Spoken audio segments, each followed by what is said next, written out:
Episode 4. Elvis is in the building and the law comes calling. By day 5, things were moving along fairly smooth with our new business direction. Anderson's funeral home and used car lot was now taking on a life of its own.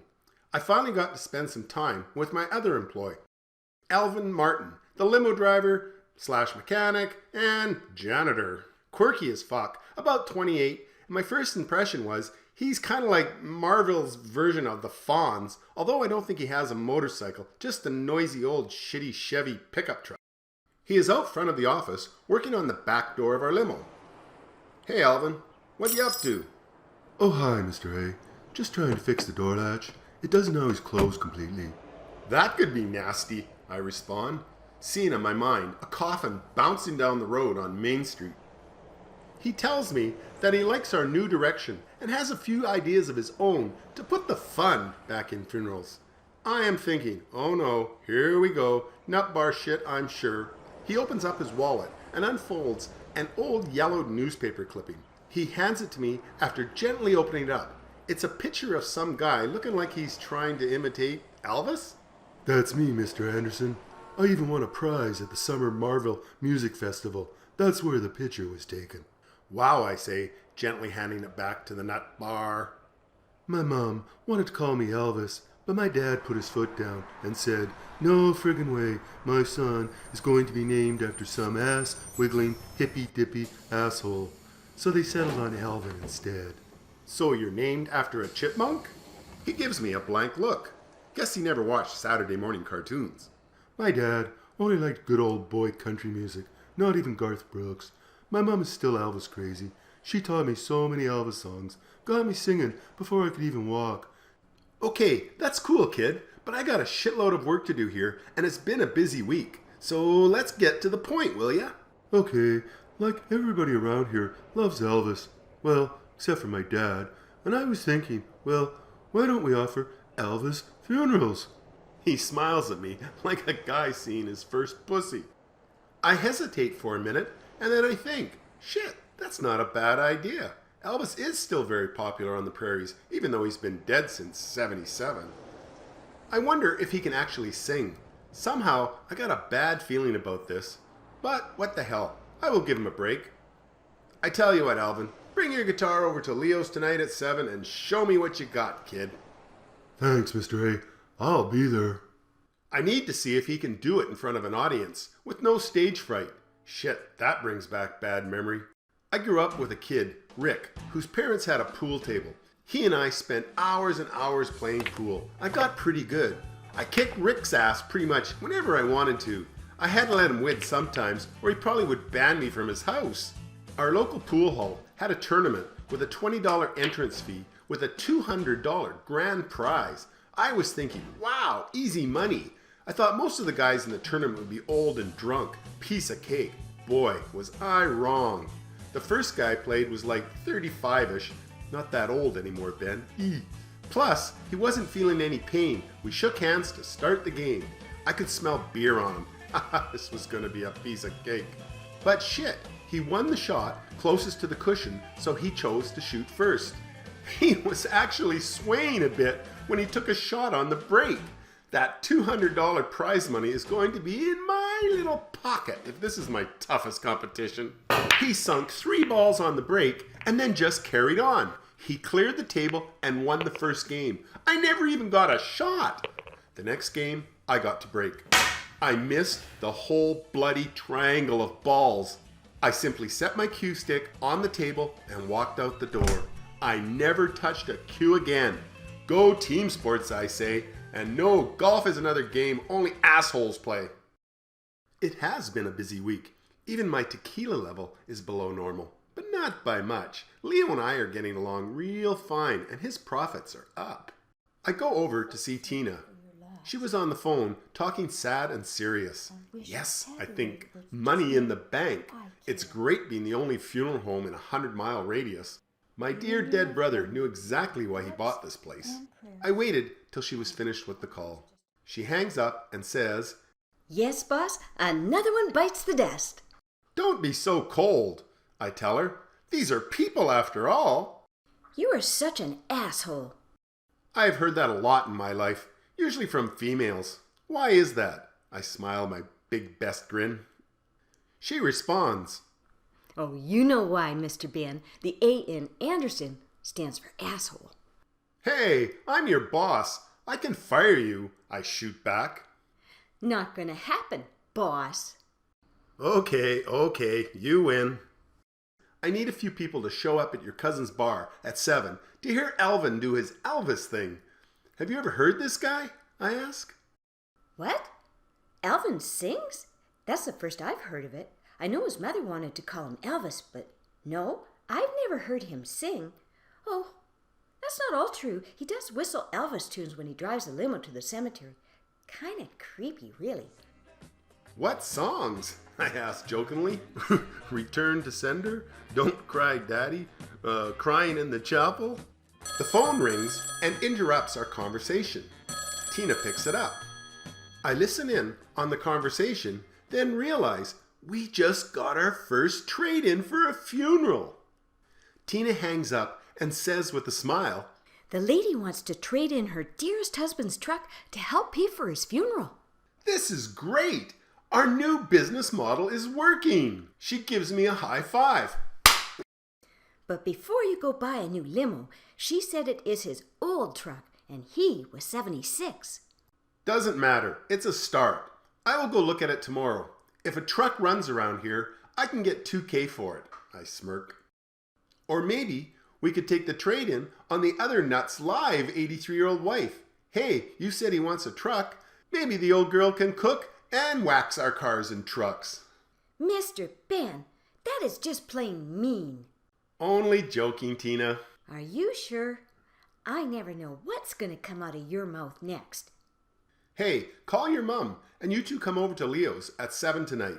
This could be fun when the king hits the stage. Okay, I will. I walk out the office door and walk right into a man that is kind of dressed like Smokey the Bear. His coat is covered in badges like a scoutmaster I once had, but he looks like a pissed off Smokey. I ask him, did someone steal your picnic basket? That comment didn't go over so well. He puts a piece of paper in my hand and says, This business establishment is now closed immediately by the power of Malville City Council. You have no business rights to operate a car lot on this property, nor this property zoned for this purpose. And since you have now combined the two businesses into one, the funeral home must also close. He turns around and puts a big yellow sticker on the door of the office. It reads, Closed by the order of the city of Marville. Oh shit on me. I reach back and open the door to Tina's office and yell, Tina, call my lawyer! The law came gunning for me! The Smoky stayed until we locked the doors and put up the close sign. I went back into Tina's office as she was just finishing up her call to Sam. What did Sam say? Not much, but she said she'd look into it, make a few calls, and said not to worry. She's very good at her job, Mr. Ben. Let's hope so. These small-town politicians can be real dicks. Ben, the mayor of this fine town, is dickless. She's a woman. That's interesting. Well, since we're closing early, I'm heading over to Leo's to get my blood alcohol level back to normal. I never have had any of my businesses closed down by Mr. Ranger. First, I wouldn't get pissed yet, as I don't expect to be closed for very long. Mom is calling Harold as we speak. Who the hell's Harold? That guy you just called Smokey the Bear. Harold Westlisky, hello? He's only the building inspector, fire chief, and bylaw enforcement officer of this great metropolis. Okay, so she's calling the big kahuna. What is she going to say to him? Well, let me think. First, she'll give him shit for closing down the only funeral home in town. We do have a service tomorrow. Next, she will threaten him that she will never speak to him again. Ouch, that one will hurt him good. I don't get where you're going with this, Tina. Well, Harold and Mum used to date way back in high school. Mum dumped him, but he is still totally in love with her. Honestly, it's ridiculous after all these years.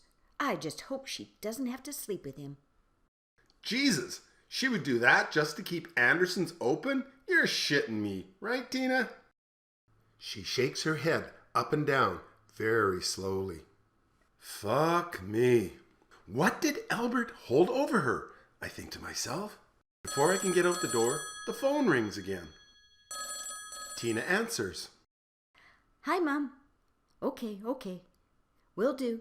You are the best. Love you too. Really? I'll see you at Leo's around 7. Okay. Thanks. Bye. The funeral home is now open for business. Wow, that was fast. What about the car lot? Closed until we go down to City Hall and pay for the business license. In fact, you could go and do that now before you get all shit-faced again. Oh, and Mum says you are buying drinks tonight and paying for the lunch. Lunch? Part of the deal she made with Harold was to have lunch with him tomorrow and pick up the tab. No problem, I say. Funny, I have a little tingle of jealousy. One other small clause. Here we go again with that damn small clauses. What now? The mayor wants to meet you. What? Why? Does she have a trade-in? Or she saw that nice 2006 Caddy we have on the lot and wants to lowball us as a favor for letting our lot stay open? No, I guess she wants to meet the whack job who sells cars and coffins. It's not something you see every day, you know, Mr. Ben. Okay, what the hell? Set it up. I guess it wouldn't hurt for me to do a little brown nosing. I might want to add on to my businesses in the future. Maybe a drive-through viewing window. I get up and head for the door. Yes, ma'am. I will go get the license AASP, then I will get to work on my blood alcohol level. You don't want to see me sober. I'm a really mean sober guy. See you at Leo's. By 7, I was in my happy zone. Alcohol level back to normal. Overall, it was a pretty good day. Even my business was legal now. Well, thanks to Sam. I wonder what dear dead Albert did for her. It must have been a biggie, that's for sure. I wonder if she slept with him. But why? Just then, I feel a hand on my shoulder, and Sam says, "Is this your hole-in-the-wall hideout, you renegade?" She sits down beside me, and I thank her for getting the law off my back. How did you get the zoning thing fixed so fast? Shit like that can take forever. That was the easy part. Harold forgot the funeral home was a boat dealership before it became Anderson's, and the zoning was never changed. Boat sales, car sales, same thing. We toast. I'm scared to ask, but I have to. What was the hard part? Having to sit through a 2-hour lunch with that blowhard, swollen-headed asshole, Harold Wasliski. I think he ate everything on the menu twice just because I was picking up the tab. Oh, that reminds me, you owe me $200. $200 at beef and burgers? What did he have to drink? Dom Perignon? I ask, actually really surprised at the bill. 3 Shirley Temples. But I had 3 dirty martinis to help kill the pain of having to listen to his boring bullshit. The worst part was when we were leaving, he said, "Let's do this again soon." That was fun. I almost burped up an olive and shot him in the eye with it. Jesus, sorry you had to go through that for me. Without looking me in the face, she says, It was not for you, Ben. It was for Anderson's. But you still owe me $200. By 7, the little bar is actually quite full. Leo had cleared a small area for a makeshift stage for Alvin to perform on, with a mic hooked up to a small amp. Leo rings the bar bell and announces, Ladies and gentlemen, and the rest of you lowlifes, Elvis is at Leo's Bar and Grill. The bar door swings open and I damn near fall off my stool. Alvin flies through the door, guitar in hand. Jesus, he looks bloody good. Who the hell did his makeup? His hair is all puffed up and blacker than it was earlier today. His all-white suit is pressed to perfection. Very impressive, I think to myself. Shit, I hope he can sing as well. Alvin jogs over to the stage and grabs the mic. He holds it up to his mouth and opens it up wide. Then, nothing. Not even a sound comes out. He just looks at us with this blank stare on his face. Jesus, I think. He is just like me at the pool tournament years ago. He has turned to stone. Shit, I gotta do something before he just runs out the door. The bar is so quiet, you could hear a fish fart. I get up quickly and walk over to Alvin, thinking maybe I should just slap him in the face. But no, instead, I just put my lips to his ear and say a few choice words. Then bam! You ain't nothing but a hound dog. He can sing, really sing, like Elvis. His hips and ass are wiggling. I thought Tina and a few other girls were going to throw their underwear at him. By the third song, Leo's was rockin'. Everybody was standing and dancing. Marville is a rocking town.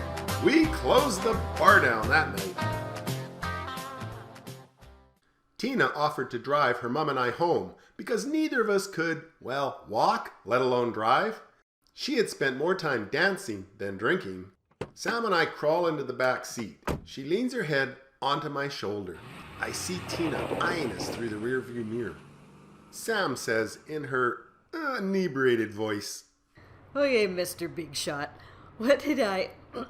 Excuse me. What did you say to Elvin to get him to wake up?